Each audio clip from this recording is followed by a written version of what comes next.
Great songs this morning. Amen. Alam niyo po, napakaganda nung kinanta ngayon sa specials. God is in time, on time, every time. Alam niyo, totoo po yan. Sa lahat ng pangangailangan natin, laging nandiyan ang Diyos. Hindi mahuhuli ang Diyos. Bago po natin bago pa tayo dumating sa kalagayan po natin, nauna ng Diyos dyan. Kaya pasalamatan natin yan. And the solo, that was a great song. Lahat ay magdi-declare that God did it all. It's very important na maging maliwanag po sa atin na Diyos ang may kinalaman sa lahat. Let's all stand up, please, and I'd like you to open your Bibles. Nakakatuwa, ako nagpapasalamat sa Panginoon because of lahat ng specials ngayon, even from the choir, lahat ay tumutugma sa ating pong pag-uusapan ngayong umaga. God is in time, on time, every time. Men will declare that God, at the end, God did it all. Because this morning, I'd like to talk to you in the subject, God knows. Hindi po yung God knows na I want to break free. Maraming tumawa, talagang may nakakaalam nung kanta. Talagang series, napapabitaw eh. Talagang, alright. I would like to talk to you in the subject, God knows. Men will declare in the end that God did it all because God knows. Kaya natin may dideclare yan dahil alam ng Diyos ang lahat. Alam ng Diyos ang lahat na nangyayari po sa atin. Alam ng Diyos na ang nangyayari po sa buhay natin ay siya ay may kapahintulutan.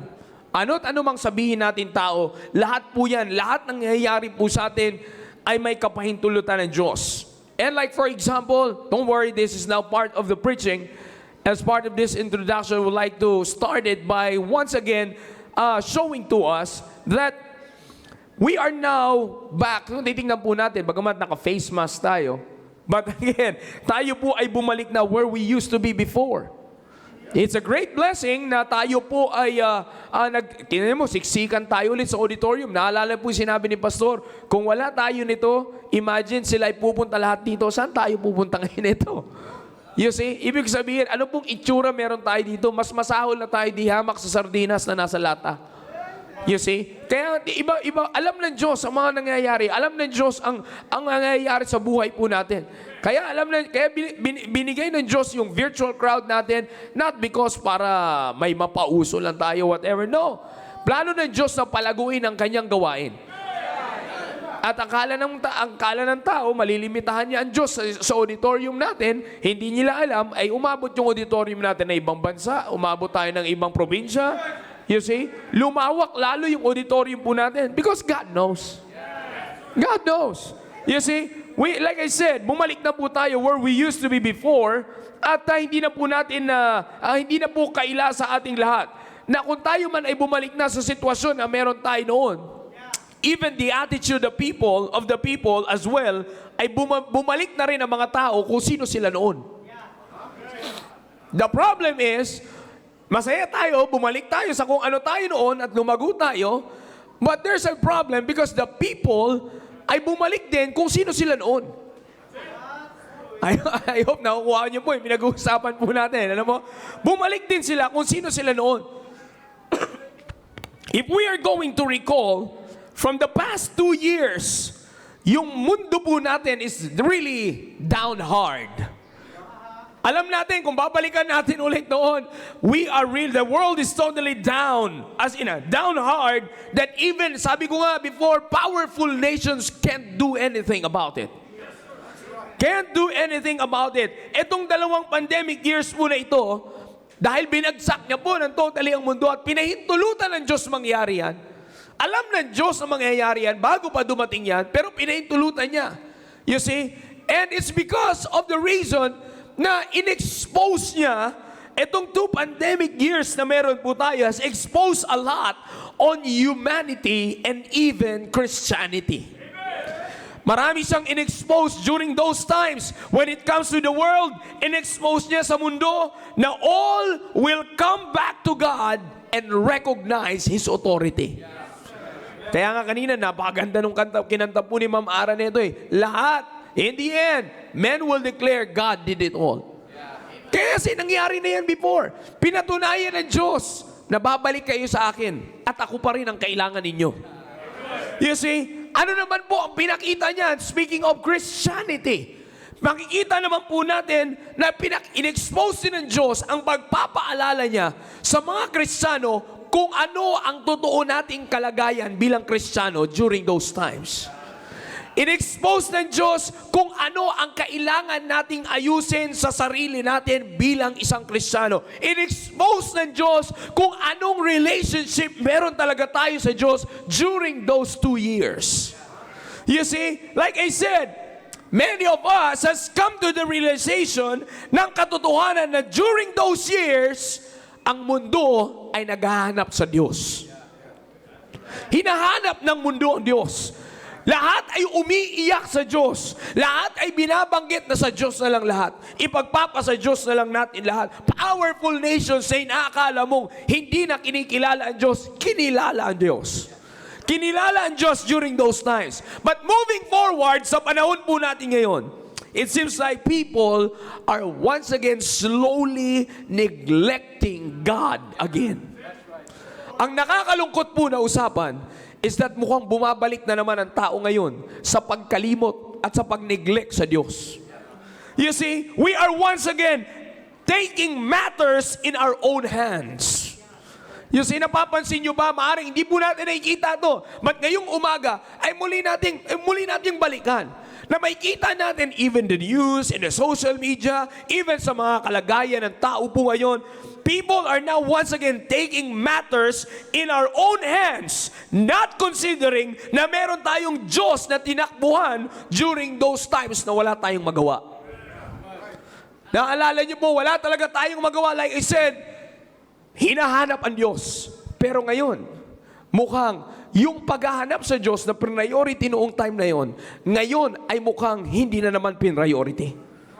After all those things, after all those years, nakabalik tayo sa kalagayan natin ngayon. People are again slowly neglecting God again. Matthew chapter 6 verse 32. Sabi po ng Biblia, for after all these things do the Gentiles seek. You have your Bibles with you. This is a very familiar passage. For after all these things do the Gentiles seek. For your heavenly Father knoweth that ye have need of all these things. Like I said, this is a very familiar passage. Yung iba po sa inyo, yung mga kasunod na verses ay kabisado nyo na. Pero bago tayo pumunta sa mga kabisado nyo yung talata sa chapter po na ito, puntahan po muna natin yung verse na, for after all these things do the Gentiles seek, for your heavenly Father knoweth that ye have need of all these things. Like I said, God knows. God knows. During those times na wala tayo, nilapitan natin ang Diyos, tinakbuhan, iniyakan ang Diyos. Dahil wala tayong magawa eh. Lahat ng pangailangan na inaasam-asam natin during those times, inilapit natin lahat sa Diyos. Pero pinrovide pa rin ng Diyos. God knows that we need those things. In those times, alam ng Diyos na nangangailangan tayo, and yet, He provided. Despite of the shortcomings ng tao, despite na mga kakulangan na meron tayo sa Diyos, going back before those times, yet God provided. You know why? Because God knows na may pangangailangan tayo. God knows that during those times, nangangailangan ang isang tao. During those times, nangangailangan ang isang Kristiyano. Alam ng Diyos yan. Pero like I said, dumating na tayo ulit sa panahon na muling tayo naman ang nakalimot na mayroong Diyos na nakakaalam kung anong kailangan natin. Dakilang Diyos na mga pangyarihan sa lahat. Maraming salamat po muli, Panginoon, sa oras po na ito na ipinagkalob niyo po sa amin, O God. Thou knowest what's in my heart. Alam niyo po kung ano nilapit ko po sa inyo, Panginoon, simula na pinag-aaralan ko po. Thou knowest my intentions, O God. Please help me to once again lift up your name and once again remind us, O God, kung sino po ang Diyos namin. Maraming salamat po, Panginoon. At sa oras po na ito ay pinahintulutan niyo po kami magsama-sama sa loob ng inyong pong auditorium, sa loob po ng aming pong simbahan, para muling tumanggap ng counsel po ninyo that will always help us to grow in our relationship with you at sa aming pong pagkakilala po sa inyo. All the glory belongs to you, God. Please sustain my voice, O God, and use me for your people, O God. This is not my message. This is your message, O God. All these things, Father, I pray in Jesus' name. Amen. Please be seated.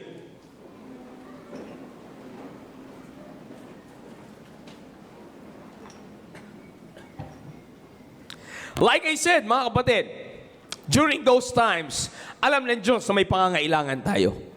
Bago po tayo pumunta ulit sa ating kalagayan po ngayon, meron po akong gustong ibalik sa atin na sitwasyon na makikita po natin sa Biblia. Na during those times, pinangunahan sila ng Diyos at sa paunguna sa kanila ng Diyos, dinala sila ng Diyos sa isang kalagayan na kung saan wala silang ibang matatakbuhan kundi ang Diyos, wala silang ibang kikilalanin kundi ang Diyos, at wala silang marirecognize na magpo-provide for them kundi ang Diyos. At dinala sila sa sitwasyon na yan during the times na alam ng Diyos na wala silang magagawa. Sino po yun? Going back to the Old Testament times, I'm talking about the Israelites. I am talking about the Israelites, the people of God. Once again, balikan po natin ang naging kalagayan po nila. Because marami pong pagkakataon sa buhay ng Israelites that God introduced Himself to them as their God. Maraming beses na ang Diyos ay nagpakilala po sa Israelites. But one of the most famous story na maaaring matatandaan po natin, maliban po of course sa aming mga bisita or maaaring meron din po kayong nalalaman, ay during those times na sila ay pinakawalan ng Diyos from the bondage of Egypt. You see, going back to those times, sila po, ang story po, hindi ko po bibigay sa inyo ang full details so that we can save time. I'll just give a summary. During those times, when they were in Egypt, while they were in Egypt, mga kapatid, alam po natin at mababasa natin sa Biblia, lalong-lalo na po sa book of Exodus, that they lived in bondage. Namuhay po sila sa isang pamumuhay as a slave, in slavery. Sila po ay inuutusan, sila po ay walang ibang ginagawa kundi nagsiserve sila kay Pharaoh. You see, nagsiserve sila during those times in Egypt, and yet, na dumating sa pagkakataon na pinapahirapan na sila at dinodoble na yung trabaho, talagang pinapakita sa kanilang hirap, pinaparanas sa kanilang hirap na dapat nilang maranasan. And God, sabi ng Biblia, narinig ng Diyos ang hinaing ng kanyang mga tao. So going forward, God chose Moses to lead the Israelites in the place of Egypt. All right? And of course, fast forward tayo sa story po natin, gusto ng Diyos na pakawalan ang kanyang mga tao sa bondage ng Egyptians. So therefore, God made a way. He chose a leader, and then tinuruan niya si Moses kung paano niya kakausapin si Pharaoh. And then time comes na as the story goes, hindi pumapayag si Pharaoh hanggang sa dumating na ginamit ng Diyos ang mga plagues para ipakita kay Pharaoh kung sino ang Diyos na nagpapalaya at gusto na palayain niya ang mga Israelites. So during those plagues, pinakita ng Diyos kung anong hirap pag Diyos ang nangialam para pakawalan ang kanyang mga tao sa bondage. Therefore, in other words, whether makikita natin sa Biblia, pinakikita natin sa history na kumbinsi si Pharaoh na pakawalan ang Israelites.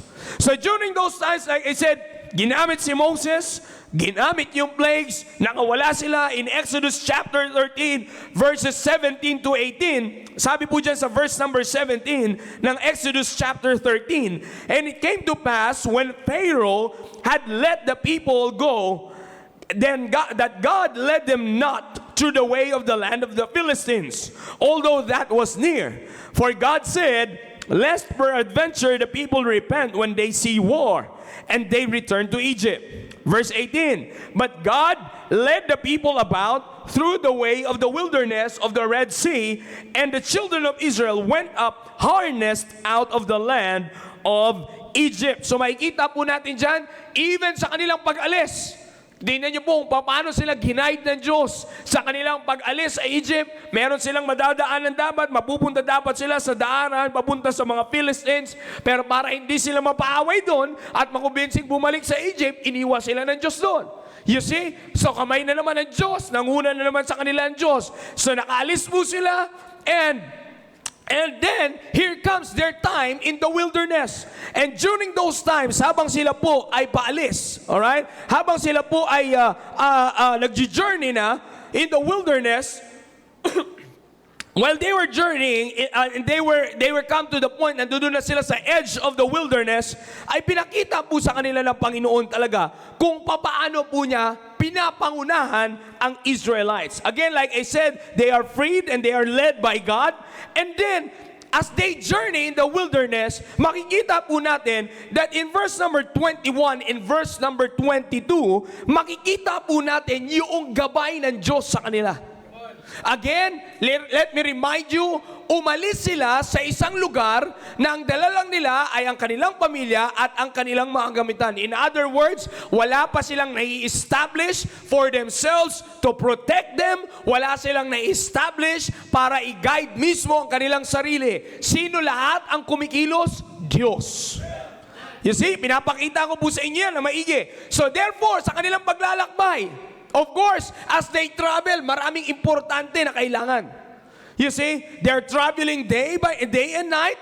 And sinabi po ng Biblia sa verse number 21, and the Lord went before them by the day in a pillar of cloud to lead them the way. And by night in a pillar of fire to give them light, to go by day and night. He took not away the pillar of the cloud by day, nor the pillar of fire by night from the people. Akalain niyo po yan? Hindi po inalis ng Diyos. Makikita po natin that He provided the pillar of cloud and He provided the pillar of fire. Now going to the to chapter 14, verse number 21 to 31, eto na po yung occasion na nagkaroon ng pagkakataon na hinabol na po sila ulit ng mga Egyptians. And then, makikita po natin dito na sa paghabol sa kanila ng Egyptians, marami na nagreklamo kay Moses at sinabi niya na, hinayaan na lang ba na dito kami mamamatay? Inilabas mo ba ka sa Egypt para dito kami mamatay sa wilderness? So marami na silang murmuring. But yet, nagpakita na naman ng Diyos. Nakita niyo po, as they journey in the wilderness, God provided them first the pillar of cloud and the pillar of fire. God provided what they needed. Ano po yun? Magagabay sa kanila by day and the pillar of fire. You see, binovidean sila ng Diyos ng maglilid po sa kanila, na makikita nila na maglilid sa kanila pong journey. And then, hindi lamang po provide kung ano yung kailangan nila pagdating sa paglilid sa kanilang journey. Ano pang pinaprovide sa kanila? This time, pinakita sa kanila ng Diyos that I can provide you protection. You see, I can provide you protection. Bakit? Hinabol sila ulit ng Egyptians. And then, sabi nga doon sa pinag-aaralan ko po, ay ang tawag doon sa Red Sea ay ginamit ng Diyos ito as a death trap. It is a death trap. So nahihabol nila ang Diyos, and then God divided the Red Sea, nakatawid sila, and then sa kanilang pagtawid, humahabol pa rin yung Egyptians. But yet, kung babasahin niyo po ang Biblia, nakita po ng mga Egyptians na sila ay ginagabayan ng Diyos when they followed them in the Red Sea. Kaya naghabol sila pabalik, but yet it's too late for them. God closed the Red Sea. You see that? So ano pong makikita po natin? God provided protection. You see? Pinakita po ng ilan sa Diyos. Ano pa ang kailangan nila? Basic po yun, ha? Basic po yung pinapakita ko po sa inyo. May cloud by day, may fire by night, and then God provided protection.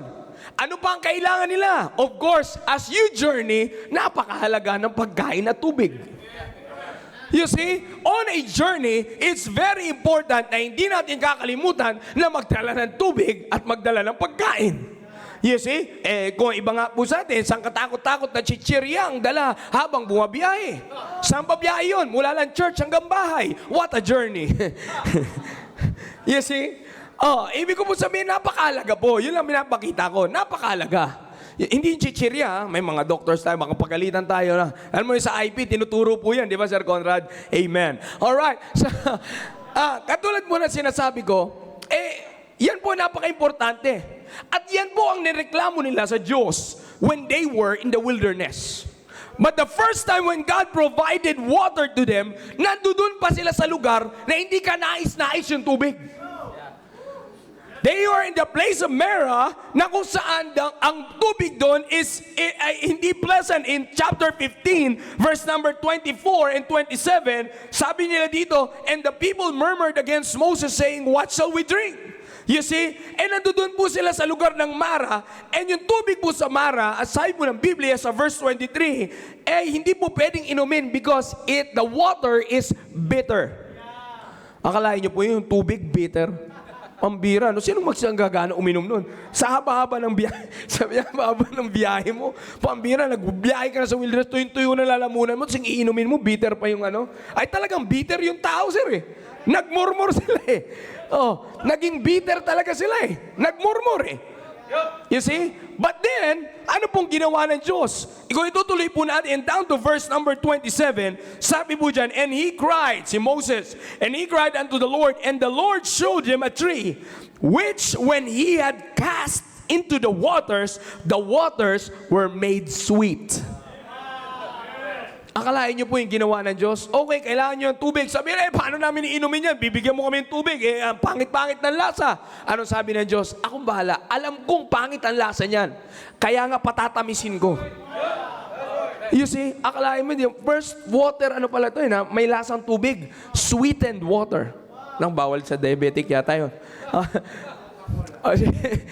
You see? So makikita po natin dito mga kapatid, the waters were made sweet. Na-providean sila ng tubig. Sabi ko sa inyo, ano pang kailangan? Pagkain. Alright? And going to chapter 16, mababasa naman po natin dito na in verse number 3, makikita po natin naman ang reklamo. And the children of Israel said unto them, would to God we had died by the hand of the Lord in the land of Egypt, when we sat by the flesh pots, and when we did eat bread to the full. For ye have brought us forth into this wilderness to kill this whole assembly with hunger. Thirst, pinrovide ng tubig. Gutom, anong sabi ng Diyos? Verse 4, then said the Lord unto Moses, behold, I will rain from heaven for you.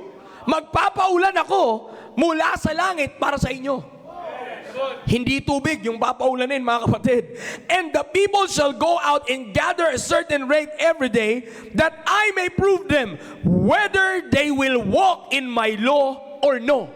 Kalahin niyo po yun, ha? Tandaan niyo po yun. Sinabi ng Diyos, whether they will walk in my law or no. And it shall come to pass on the 6th day that they shall prepare that which they bring in, and it shall be twice as they gathered. Alam niyo po kung ano yung pinag-uusapan po natin dito?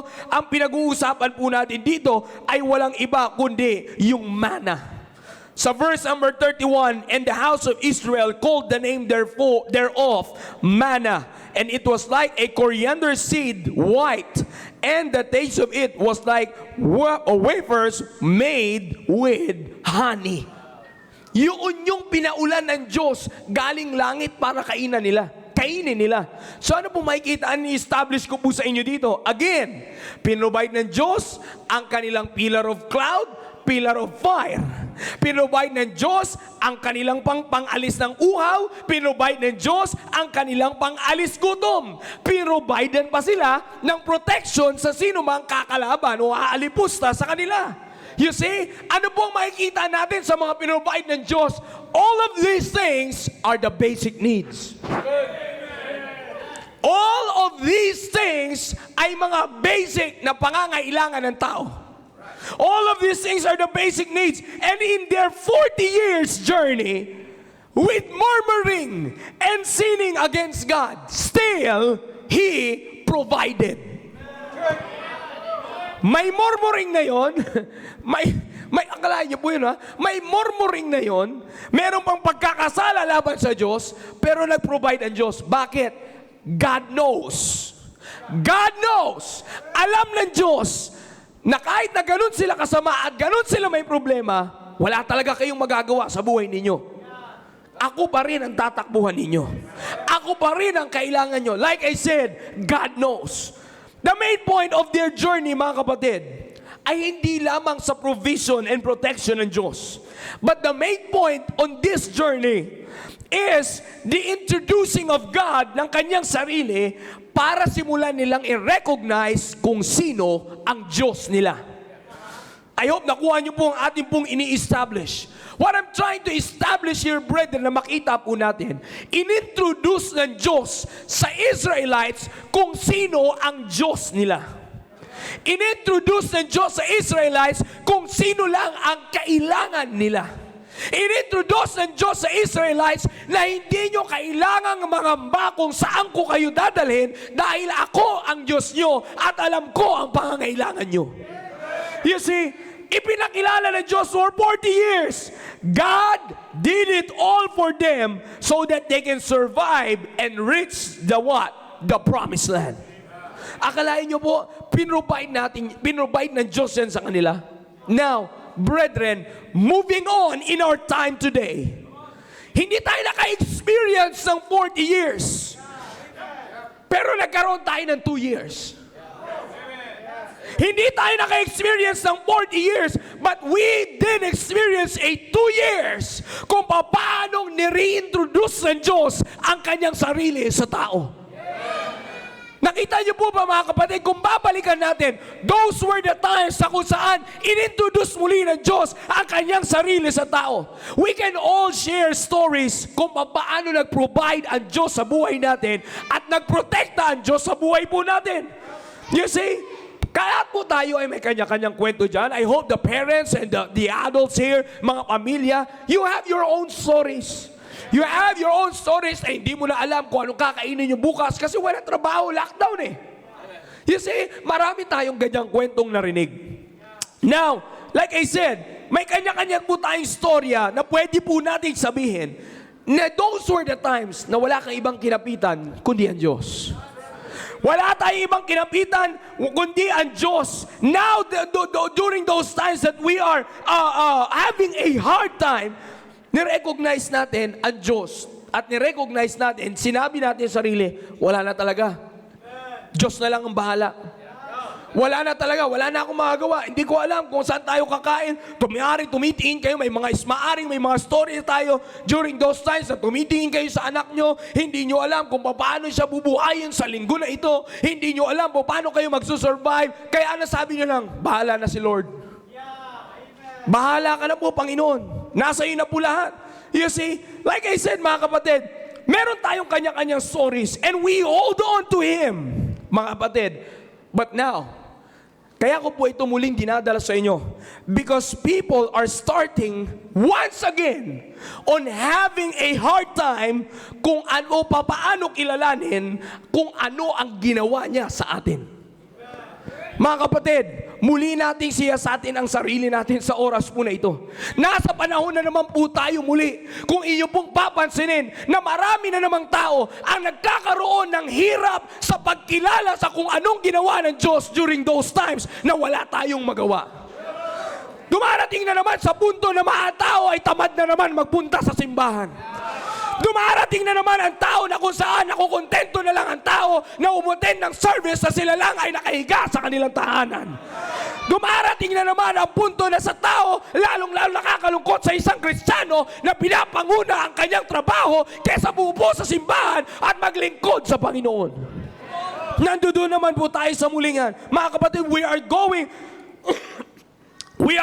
if we're going to check ourselves today, at sa panahon po natin na ngayon, exactly yan mismo ang nangyayari.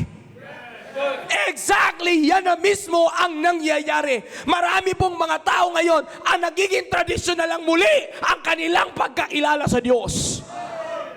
Wala na muli sa kanilang puso. Bakit? Nakabalik na naman tayo doon sa isang sitwasyon na kaya na naman nating dalhin yung buhay natin kuno. Nandoon na naman tayo sa sitwasyon na umaasa tayo sa pagkayod natin para sa pamilya natin. At nakalimutan na naman natin na kung hindi tayo makakayod at wala kang magawa, Diyos ang bumuhay sa atin. Nakalimutan na naman ng tao yan mga kapatid. During the past 2 years, we learned to leave everything to God and make God the priority of our life. Pero mga kapatid, kaya ko po dinadala ang mensahe po na ito sa atin para muling sariwain natin sa ating mga sarili. Nasa taong 2022 na po tayo at nasa kalahati na po tayo, na hindi po sa unang half, nasa huling kalahati na tayo ng taon. You see, kamusta po muli? Muli natin siyasatin ang ating sarili. Kamusta po muli ang ating pagkakilala sa Diyos? Sariwa po ba sa isipan natin na alam ng Diyos ang pangangailangan natin? Sariwa po ba sa Diyos natin na kahit na tayo, pag tayo walang magawa at during those times na wala tayong kayang patunayan, Diyos pa rin ang nakakaalam paano tayo buhayin? You see, brethren, sabi ko nga po sa iyo, napaka-importante na balikan po natin yung nangyari po sa Israelites para ma-establish natin sa ating mga sarili sa oras po na ito na maisiyasat ang ating mga sarili kung paano natin kinikilala ang Diyos. Again, nakakalungkot mga kapatid, kung matatapos ang taong 2022 na mabibiktima tayo ng dyablo, na nasa sarili na naman tayong kakayanan. Nawala na naman tayo sa kamay ng Diyos. Nagpupumiglas na naman tayo sa gustong mangyari ng Diyos. You see, from the past 2 years, yung sinabi sa Matthew chapter 6 verse 31, iniwan natin lahat sa Diyos. Anong sabi sa verse 31? Therefore, take no thought, saying, what shall we eat? Or what shall we drink? Or wherewithal shall we be clothed? Yung mga basic needs ang pinag-uusapan natin. Mga bagay po na improve from the past 2 years. Atin po itong inasa sa Diyos kasi alam natin walang-wala tayo. Ngayon na naman na bumalik tayo sa usual work. Nakakapagtrabaho na naman ulit si tatay. Nakaka-sideline na naman ulit si nanay. Nakakakita na kumikita na ngayon ulit si panganay. May mga bagong gadget na naman si bunso. Kaya na naman natin ulit mag-provide sa ating sarili. Eto na naman tayo. Kinalimutan na naman natin na tanging may Diyos tayo. Alam niya kung anong pangangailangan natin. Alam niyo po ang dahilan kung bakit ko po inilapit sa Panginoon ang mensahe nito. Let me tell you this, brethren. Because napapansin ko na naman po mga kapatid, and again, sabi ko nga, hindi ito bago po sa atin. Yung basic needs na sinabi ko po sa inyo, that He provided sa Israelites, the same thing na ginagamit ngayon ng dyablo para tilikuran muli natin ang Diyos.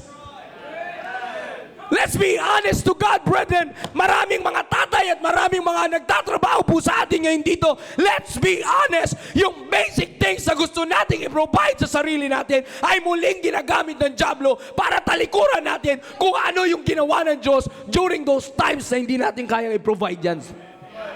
You see, like I said, we leave it all to God. And we did. Ginawa natin during those times kung ano yung nasa verse 33. Tingnan niyo po yung Bible niyo kung ano nasa verse 33. A very familiar passage, kabisado ng iba sa inyo. Lalong kabisado niyo yan during the pandemic years. Na wala kayong ibang matakbuhan kundi ang Diyos. Tatawag kay pastor. Pastor, meron po kami tulungan dito. Magpapadala si pastor ng area leader para ihatag sa inyo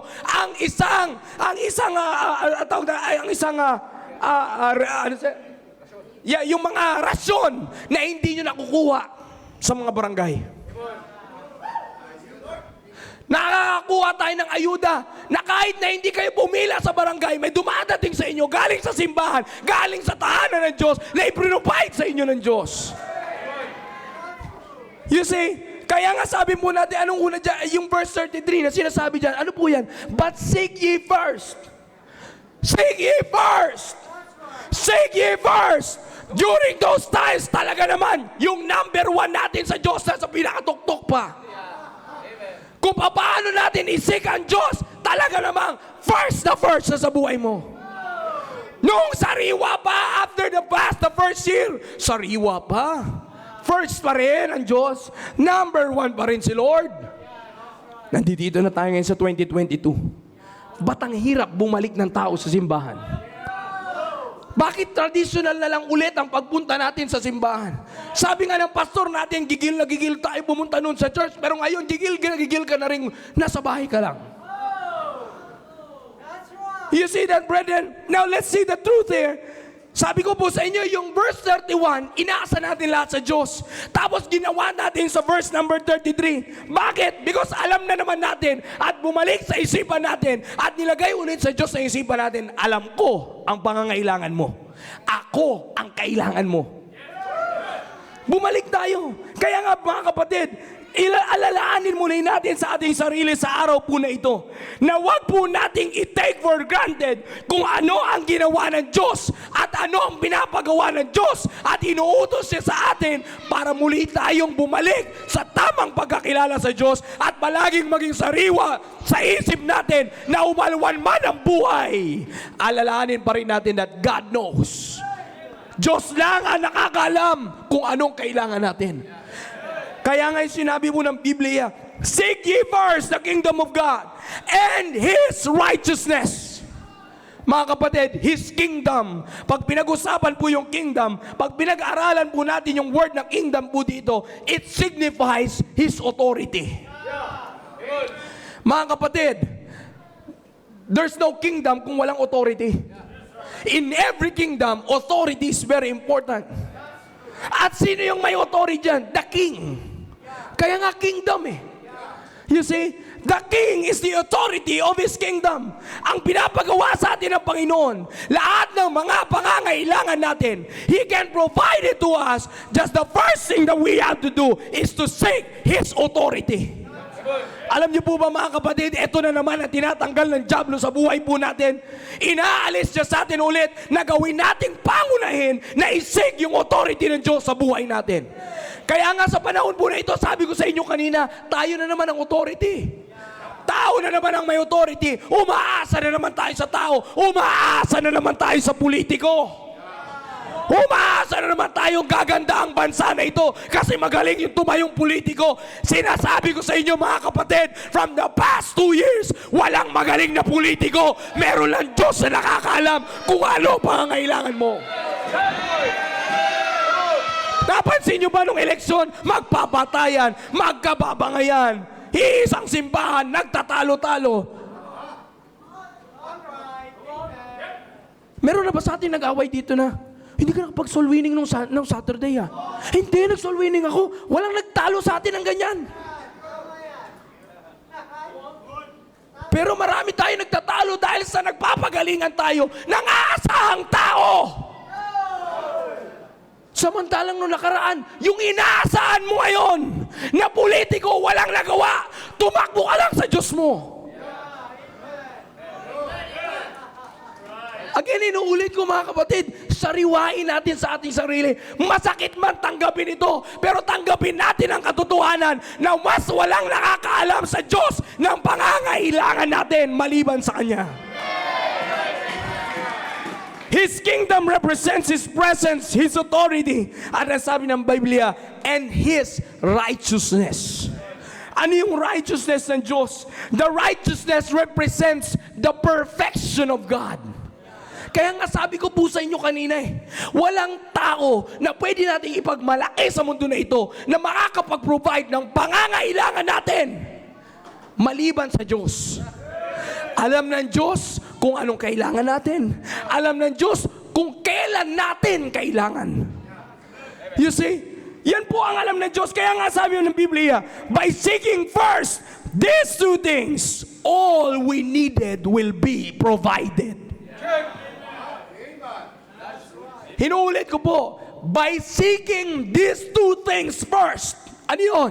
The kingdom of God and His righteousness, all that we needed will be provided.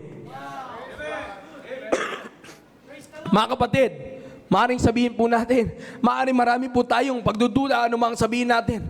Pero marami na pong may matinding ebidensya ang Diyos. Ano yun? Yung 2 years. Matinding ebidensya ng Diyos.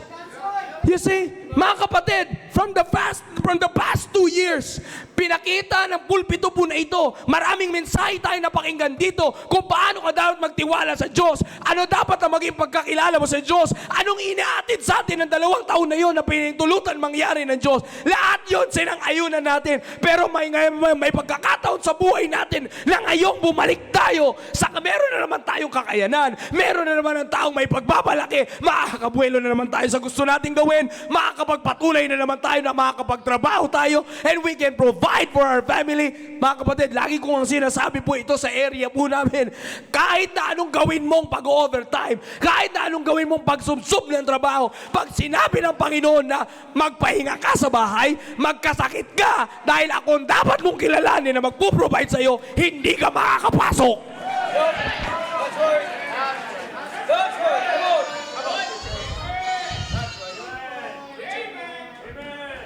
The saddest part of our life today, brethren, maraming mga tao na kayang magbigay ng extra time for their work, but they cannot spare extra time for God.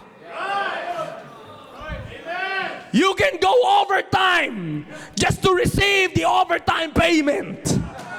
Kasi para naman sa pangangailangan ko sino ba talaga nagpo-provide? Sino ba talaga nakakaalam ng kailangan natin?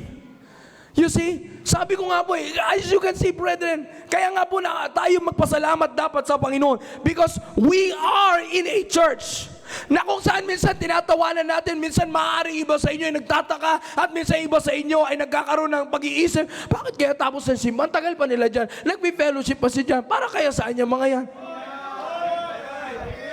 Ang usapin doon, mga kapatid, ay hindi usaping kalukuhan lamang bawat fellowship. Yung mga nakikita nyo, mga nagpapaiwan na nanay, may mga nagmi-meeting na young people after the service, yung mga nagtitipon-tipon na tatay kasama si pastor, anong ginagawa ng mga yan? They are spending extra time! Extra time! Extra time! Para ano? Para muling kilalanin at laging sariwain sa kanilang sarili na ang kasiyahan sa mundong ito ay yung may panahon ka lagi para sa Diyos mo. Kung gusto nyo pong patunayan, minsan nagmamadali tayo umuwi kasi may pasok pa kasi bukas Alam mo kasi kailangan talaga mga pagpahinga. Alam mo sir, puyat ako, ganito, ganyan, ganyan. We are always willing to give up the God who knows what we need. Kasi alam natin minsan that the God who knows what we need never gives us up. Yun po nakakalungkot, mga kapatid. Willing tayong i-give up ang Diyos, pero ang Diyos kailanman hindi tayo give up. Ano ibig ko sabihin na parang hindi tayo kayang i-give up ng Diyos? Kaya nga, di ba may kasabihan tayo, God is the God of second chance? Because it means God doesn't give you up. You see? Bakit nga marami tayong makikita ng mga tao na talagang parang walang pag-asa? Pinili nila yon, pero hindi sila binitawan ng Diyos. You see? Ganyan po ang dapat po nating isipin, mga kapatid. Kaya ko po sinasabi yan sa atin, mga kapatid, para muling sariwain natin going back sa panahon ng Israelites. Inintroduce niya ang kanyang sarili that I have. Everything is under my control. And the same thing na ginawa niya po sa atin. Mga kapatid, makikita natin, nangyari sa Biblia, nangyayari po sa atin. You see, naalala mo sinabi ni Pastor, kung matatrack natin ang buhay ng Israelites, matatrack natin bilang tao ng Diyos, malalaman din natin kung anong takbo ng buhay natin. You see that, brethren? Pero like I said, kinontrol ng Diyos lahat sa panahon nila, ganun din pinakita sa atin ng Diyos. But it seems like we are forgetting whom we leave everything before. Inuulit ko, mga kapatid, maaring sabihin natin sa oras po na ito, na parang napakababaw ng pinag-uusapan natin. But deep inside your heart, you know kung anong kalagayan nyo ngayon. The fact na hindi tayo makapagpagamit sa Diyos, the fact na hindi tayo makapag-involve sa gawain ng Panginoon, the fact na hindi ka makapagbigay sa gawain ng Panginoon, the fact na hindi mo kayang i-give up ang dapat na panahon para sa Diyos. Muli na naman tayong bumalik sa kalagayan na pinangungunatin ang Diyos na nakakaalam sa totoo nating kalagayan. Muli na naman tayong bumalik sa kalagayan na atin na naman ninineglect ang Diyos na nakakaalam ng ating pangangailangan. Let's be honest, brethren. The challenge here is, let's not allow Satan to lure us back on forgetting to recognize that there is a God who knows what we needed. Kaya nga mga kapatid, again, inuulit ko, para sa mga bisita po namin, lagi namin itinataas ang Diyos dito para patuloy naming makilala na hindi namin kailangang mapangamba sa kinabukasan dahil meron kaming Diyos na nakakaalam kung paano kami buhayin. Meron Diyos na nakakaalam ng aming pangangailangan. Lagi nating itinataas yan po dito. Kaya dapat ito po ay maging halimbawa at dapat maging paalala po sa bawat isa sa atin na mga kapatid, huwag tayong pabibiktima sa diablo na muling bumalik tayo na tayo ang mag-provide ng pangangailangan natin. No way. Let's not allow Satan. As Christians, brethren, we have to let this world know that we have a God who knows. That's the challenge here, brethren. Kaya nga ang question po is, yung kapitbahay ba natin, nakumbinsi natin na meron tayong Diyos na nagpo-provide? O pag tinignan tayo ng kapitbahay natin, halos parehas lang naman kami. Kaya hindi madala dito yung kapitbahay. Bakit? Hindi sa may iba siyang reliyon. Hindi lamang sa ganon. Kundi bakit? Ang sagot na lang lagi, parehas lang naman tayo ng Diyos eh. Akalain niyo yun, magkaparehas kayo ng isang Diyos na hindi pumupunta at hindi mo magkasing pananampalataya? Para sa mga bisita po natin, maaring may kinikilala ang mundong Diyos, pero hindi lahat ay may tamang pagkakilala sa Diyos. Ang iba ay may Diyos-Diyos, hindi ko po ito sa sinisira ng ibang reliyon, but yan po ang katotohanan. Kailangan po nating malaman kung sino ang totoong Diyos. At para sa ating mga Kristiyano, tayo ang may trabaho na ipakilala sa mundo kung sino ang Diyos na nakakaalam ng pangangailangan ng tao. Kaya nga sabi ko po mga kapatid nagagawa kaya natin yan? That's the challenge here. Dapat ipakita natin sa mundo na meron tayong Diyos na nakakaalam pagdating sa buhay ng tao. We have the responsibility to show them who our God is. Even though na nagtitiwala sila ulit sa sarili nilang kakayanan. Let me read you Deuteronomy chapter 8 verse 2. Gusto ko po itong talata na ito na sinabi po ng Biblia. Deuteronomy chapter 8 verse 2. Sabi dito, and thou shalt remember all the way which the Lord thy God led thee these 40 years in the wilderness, to humble thee, and to prove thee, to know what was in thine heart, whether thou wouldest keep His commandments or no. Akalain niyo po yan mga kapatid. Sabi sa verse 3, tuloy po natin, verse 3. And He humbled thee, and suffered thee to hunger.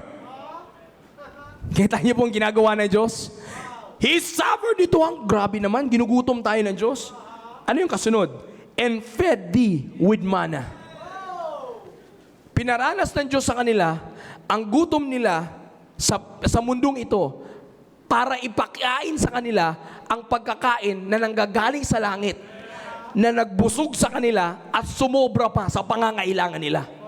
Ano matututunan natin dito? Sabi ng Biblia, He humbled thee. Tinuruan ng Diyos ang Israelites na magpakumbaba sa Diyos. Yung inaakala natin na kaya nating i-provide sa mundong ito, kaya tinanggal ng Diyos yan from the past 2 years para muli tayong pagpakumbabain at patunayan sa atin na yung manggagaling pa rin sa akin ang bubuhay sa inyo. Nakita niyo po ba yan mga kapatid? You see, tuloy po natin. And fed thee with manna, which thou knowest not, neither did thy fathers know.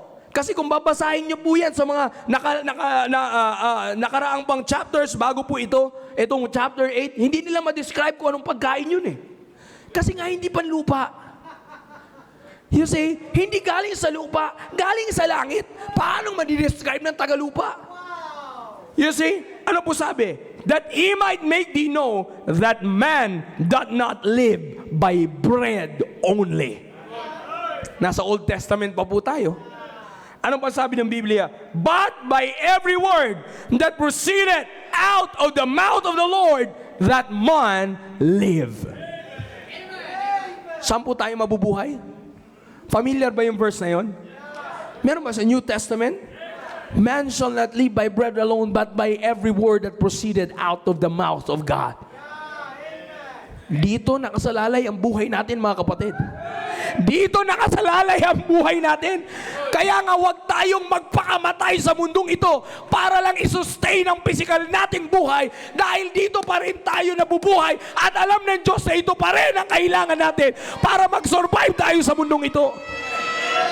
Ang pinapakita sa atin ng Diyos, lahat ng kaya nating patunayan sa mundong ito, ibababa ko yan sa inyo, aalisin ko yan sa inyo, para muli ninyong balikan na ako pa rin ang nakakaalam ng kailangan ninyo. Kailangan alam ng Diyos na ang kailangan ng tao at mas kailangan natin ay ang espiritual na pagkain kaysa sa physical na pagkain. Wala pa tayong nabalitaan na ospital at naubis sa salita ng Diyos. Tama ba ako, Sir Conrad? Nandito si Ma'am Eugene, nandito yung mga host ng impormasyong pangkalusugan. Wala silang diniskas na may naubis, nag-overweight dahil sa salita ng Diyos. Nasira ang kalusugan dahil sa salita ng Diyos. Nasira ang pangangatawan dahil sa salita ng Diyos. But let me tell you, brethren, lahat ng pinagsusumikapan nating i-provide sa sarili natin na kinukuha natin sa mundong ito, yan lahat ang nakakasira sa buhay ng tao. Walang pinrovide ng Diyos na makakasira sa atin. Pero marami tayong pinaghihirapan na nakakasira sa atin. Sabi ko po sa inyo, God knows. God knows. Now, nakita niyo po, I'm closing now. Sa Book of Deuteronomy, makikita po natin na may binasa tayo sa Book of Deuteronomy. Gusto ko lamang po i-extend sa atin na ang Book of Deuteronomy is a repetition and an explanation to the new generation na lumaki sa wilderness, para muling ipaalala sa kanila at ipakita sa kanila kung anong ginawa ng Diyos at kung paanong Diyos ang nakakaalam kung paano sila magsusurvive. Yan po meron sa Book of Deuteronomy. Their 40 years with God's mighty acts should be repeated to the new generation. Kaya nga ngayon inuulit natin sa atin. And let me please parents, lalo na sa mga tatay, lalo na sa mga nanay din, pero as the leaders of the home, sa ating mga adults, kung inulit ito sa umusbong na henerasyon, pagpasok nila bago sila pumasok sa Canaan, bago sila pumasok sa Promised Land, naway wag nating kalimutan na muli ring ikwento at ipahayag at ipakilala sa mga umusbong na henerasyon kung sino ang tanging Diyos na nakakaalam na kailangan nagpo-provide para sa atin.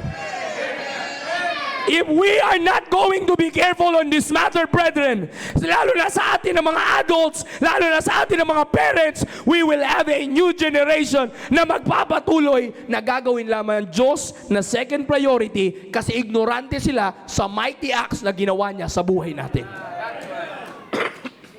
Brethren, napakaliwanag po nito.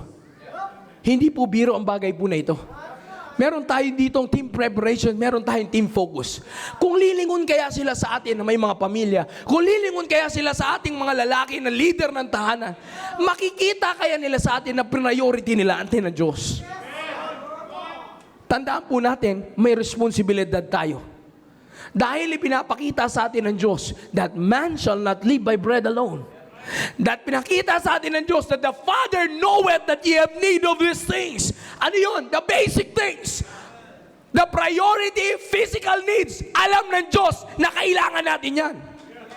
And nakahanda na yan. You see, ano mas sinabi ng Biblia? Balikan na po natin yung main verse natin. Ano po sabi ng Biblia? For after all these things do the Gentiles seek. For your heavenly Father that ye have need, know that ye have need of all these things. But seek ye first the kingdom of God and His righteousness. Ano ang kasunod? And all, not some, all these things shall be added. Karagdagan. You see, all these things shall be added unto you. Bakit? Alam nga ng Diyos Kaya nga po sinasabi ko po ito sa atin. Meron po tayong team preparation, meron tayong team focus. Lagi, naririnig po nila sa akin yan, sa mga nasa team focus, lalo na sa mga may mga nagtatrabaho na, lagi kong sinasabi sa kanila yan. Sinasabi ko to sa mga lalaki na may trabaho na, simulan nyo ngayon na sanayin sa sarili nyo na gawin yung pangunahin ng Diyos. Bakit? Later on, pag nakasanayan yung pangalawang Diyos ngayon, magkakaroon kayo ng pamilya na sino na naman ang bida sa tahanan pagdating sa pag-i-involve sa simbahan? Yung asawa ninyo. Hindi po ba same story? Whether we accept it or not, it might hurt us fathers, but there's a lot of mothers who are more active in the ministry than us. Masakit man po tanggapin, pero yan ang katotohanan. Kaya nga po para mabago natin ang pinulot na dinala sa ating sistema ng mundo, muli nating siyasatin ang sarili natin sa umagang ito.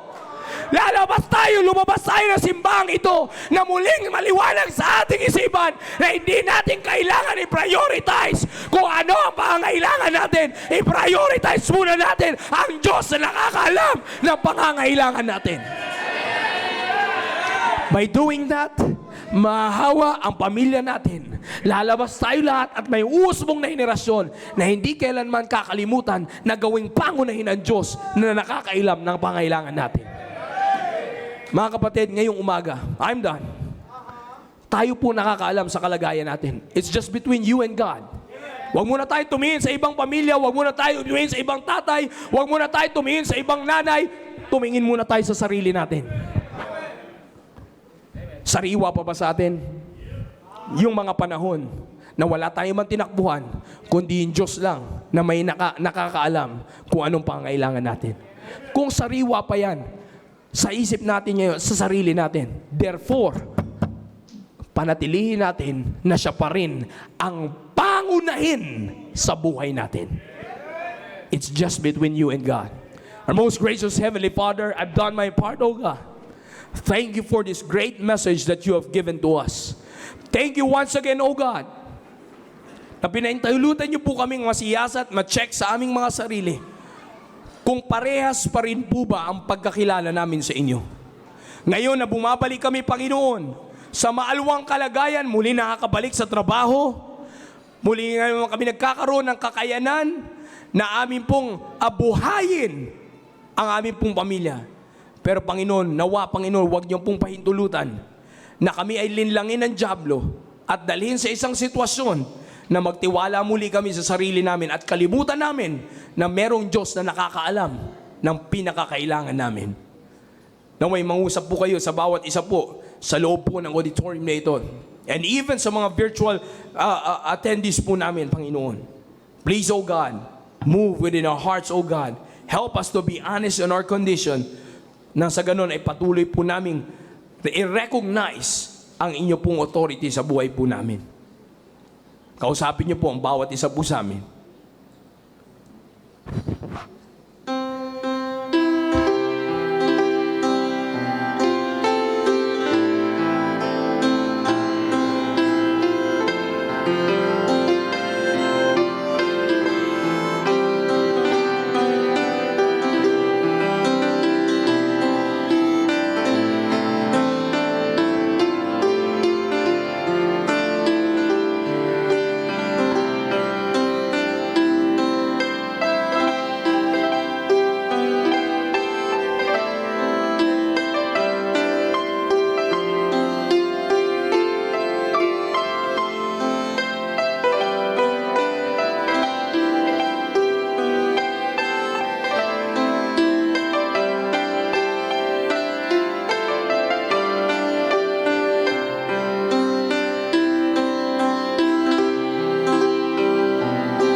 Dakilang Diyos sa makapangyarihan sa lahat. Maraming salamat, Panginoon, sa oras po na ito. Tiglog-tuhod pong nakalapit sa inyo, inyo pong mga anak. Kami po'y lumalapit sa inyo, O God, para muling masiyasat ang aming pong mga sarili. Nawa, Panginoon, ay patuloy niyo pong tulungan ang bawat isa po sa amin na aminin ang totoong kalagayan po namin sa panahon po ngayon na muling napapalayo kami sa mga taon na kung saan nagpakilala kayo sa amin na kayo lamang ang nakakaalam ng pangangailangan namin. O Diyos, hinihiling ko po na patuloy pong gawing sariwa sa aming isipan that we have a God who knows. Muli maraming salamat sa oras po na ipinagkaloob niyo po sa amin. Muli niyo po itanim ito sa aming puso't isipan. Thank you for using me, O God. All the glory, honor, and praises belongs to you only. In Jesus' name I pray. Amen. I hope we can shout aloud amen for that message. Amen.